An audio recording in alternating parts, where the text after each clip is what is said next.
প্রায় এক যুগ আগে নেশার ঘোরে নিজের বাবা মাকে খুন করেন ঐশী। পরে যাবজ্জীবন দণ্ডপ্রাপ্তির পর ঠাঁই হয় কারাগারের চার দেয়ালের মাঝে। সেই ঐশী বর্তমানে কারাগারের লাইব্রেরিয়ান হিসেবে দায়িত্ব পালন করছেন, এমনই এক প্রতিবেদন প্রকাশ করেছে দৈনিক আমার দেশ পত্রিকা।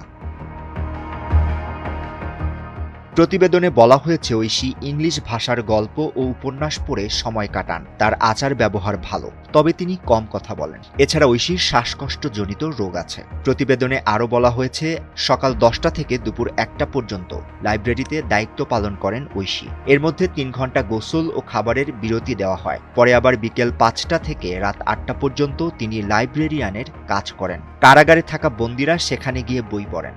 ফুলের বাগান করতে পছন্দ করেন ঐশী। কারাগারে একাধিক ফুলের বাগানে গিয়ে মাঝে মাঝে পরিচর্যা করেন, তবে এটি তার জন্য বাধ্যবাধকতা নয়। 19 বছর বয়সে কারাগারে যাওয়া ঐশী যাবজ্জীবন দণ্ডবিধি অনুযায়ী 30 বছর মেয়াদের ইতোমধ্যে প্রায় 13 বছর কারাভোগ করেছেন। 2013 সালের 16 আগস্ট ঢাকার চামেলিবাগে অবসরপ্রাপ্ত পুলিশ কর্মকর্তা মাহফুজুর রহমান ও তার স্ত্রী স্বপ্না রহমানকে খুন করেন ঐশী। পরদিন তিনি নিজেই পল্টন থানায় আত্মসমর্পণ করে বাবা মাকে হত্যার কথা স্বীকার করেন। 2015 সালের 12 নভেম্বর ঐশীকে মৃত্যুদণ্ড দেন নিম্ন আদালত।